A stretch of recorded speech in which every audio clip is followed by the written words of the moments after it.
அஸ்ஸலாமு அலைக்கும். இன்றைக்கி நம்ம வீட்டில் இயற்கையாக வளர்க்கக்கூடிய செடிகள்லேருந்து பல நோய்களை நமக்கு தீர்க்கிற மருந்து இருக்குது. ஆனால் நம்ம யாரும் அதை சாப்பிட்றது இல்லை.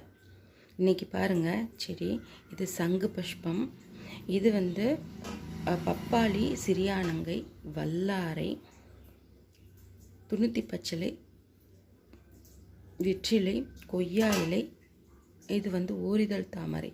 உங்களுக்கு தெரியுதா? இதுதான் ஓரிதழ் தாமரை.